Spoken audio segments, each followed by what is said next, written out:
Welcome back to AITA 51. Today's story is emotional, complicated, and bound to stir up deep feelings about family, grief, and the right to choose how we honor the people we've lost. It's about a woman expecting her first child and a sister who's lost hers. Here's the title: AITA for not letting my sister name my baby after hers who died. Let's get into it. I, 28F, am currently 28 weeks pregnant with my first child, a little girl. My husband 30M and I have been married for 3 years, and after struggling with infertility for nearly 2, we were thrilled when we finally conceived. My sister and a 32F tragically lost her daughter 2 years ago. She was 5 years old and passed away suddenly due to a rare illness. It devastated our whole family. I can still remember the funeral, the quiet of her room, the toys untouched. No parent should have to bury their child. Her daughter's name was Maya Grace. When I told my family that I was pregnant, and was the first one to cry tears of joy, she hugged me so tight and said,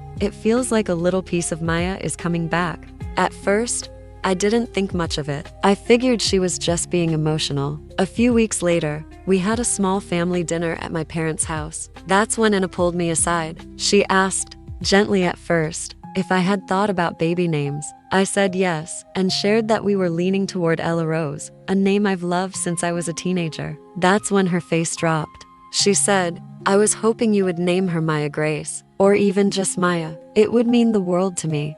I was taken aback. I told her I loved Maya's name. Of course I did, but I had my own dreams and names picked out for my daughter. I wanted her to be her own person. Anna just nodded and walked away. But things changed after that. Okay, let's pause. This is one of those impossible situations where you truly feel for both sides. Losing a child leaves a hole nothing can fill, and sometimes people look for meaning in places that might not belong to them. But naming someone else's child? That's a deeply personal decision. And pressuring someone into honoring your grief that way, well, let's keep going.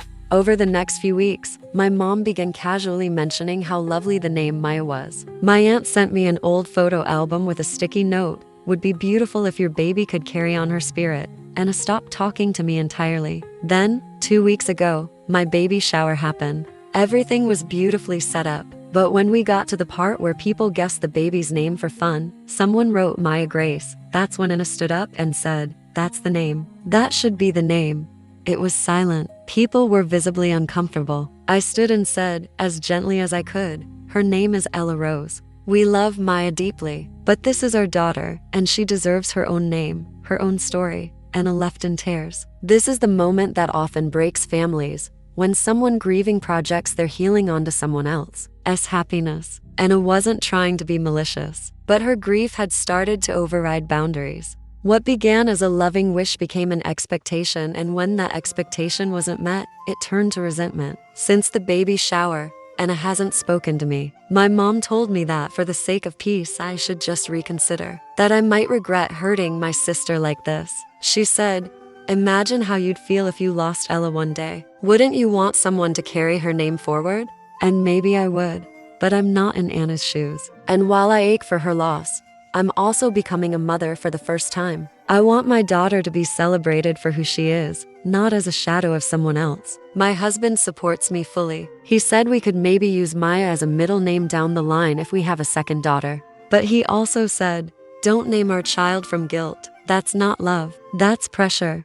Now half my family is angry. Anna won't return my texts. My mom says I'm being selfish. I can't help but wonder, am I? This story hits hard because it's not about right or wrong, it's about pain colliding with joy. Anna is grieving, and when you're drowning in grief, you reach for anything that floats. But grief doesn't entitle you to someone else's child. And Op is allowed to start her motherhood journey with her own choices. She didn't erase Maya. She honored her memory, kept her photo on the shelf, remembered her. But she also knows her baby isn't a replacement, she's a beginning. We can love the lost and protect the living. So, is Op the asshole? No, she's a mother, and she made a choice rooted in love. What would you have done in her shoes? Let me know in the comments. If this story moved you or made you think a little deeper, please like and subscribe. It helps more than you know. Until next time, take care of yourselves and each other. Bye-bye.